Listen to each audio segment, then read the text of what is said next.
டே 67க்கான 3வது promo release பண்ணிட்டாங்க. பெரிய அளவில் எதிர்பார்க்கப்பட்ட ஒரு ப்ரோமோ. காரணம் என்ன அப்படின்னா, இந்த ப்ரோமோவில் வந்து ஒரு பனிஷ்மெண்ட்.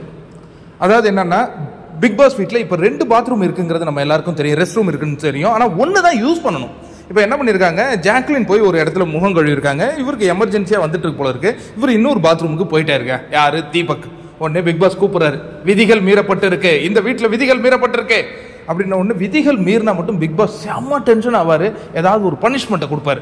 இப்போ என்ன நடக்குதுன்னா, ஒன்று தீபக் சொல்றாரு, சார் ரொம்ப எமர்ஜென்சி சார், மழை பெஞ்சிட்டு இருக்கு சார், உடனே பாத்ரூம் வருது சார், என்ன சார் பண்ணுறது?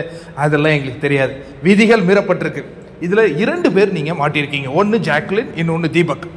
இப்போ 2 பேரில் முடிவு பண்ணி எனக்கு ஒரு பேரை சொல்லி ஆகணும், நீங்கள் வேற வழி கிடையாது, நான் பனிஷ்மெண்ட் கொடுக்க போகிறேன் அப்படிங்கிறார். சார் என்ன சார் அப்படின்னு அவங்க சொல்கிறாங்க, நானே ஏற்றுக்கிறேன் இந்த பழியை. ஏன்னா எப்போதுமே ஒரு தியாக செம்மலாக இருப்பது ஜாக் தான். சௌந்தர்யா ஜெயிலுக்கு போகணுன்னா நானே போகிறேன் அப்படின்ட்டு போவாங்க. இப்போ தீபக்காக அவங்களே வந்துட்டாங்க போல இருக்கு. உடனே பேரை டிசைட் பண்ணிட்டீங்களா? யார்? ஜாக்லின். ஜாக்லின், இப்போ நீங்கள் வந்து நாமினேட்டட் ஜோனுக்கு போகிறீங்க. அதாவது நீங்கள் இனி மேனேஜர் கிடையாது, தொழிலாளி அப்படின்ன ஒன்று. குடிநீருக்காக நம்ம ஜாக்லின் வந்து பெடல் போட்டுட்டு இருக்காங்க. பக்கத்தில் ராணுவங்க. ராணுவ ஒரு இன்ட்ரெஸ்டிங்கான கை.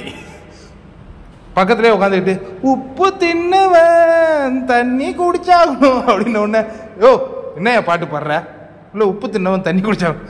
இன்னத்துக்கு இந்த பாட்டு? இல்லை, தப்பு செஞ்சவங்க ஒரு நாள் தண்டனை அனுபவிச்சாங்க. நான் என்ன தப்பு செஞ்சேன், இப்போ நான் தண்டனை அனுபவிக்க வந்திருக்கேன். இங்கே வந்து நான் ஒரு ஒர்க் பண்ணிட்டு இருக்கேன். இந்த மாதிரி நொய்னு பேசிக்கிட்டு இருந்த ராணுவம் அப்படிங்கிற மாதிரி ஜாக்லின் கடுங்கோவம் அடைகிறாங்க. அதுடன் இந்த ப்ரோமோ முடிவுக்கு வருது. என்னங்க, ஜாக்லினை தூக்கிட்டு ஒர்க்கரில் போட்டாங்க. அடப்பாவி, ரெஸ்ட் ரூம் போனது ஒரு குத்தமாயா? ஆனால் பிக் பாஸ் ரொம்ப ஸ்ட்ரிக்டாக இருப்பார்.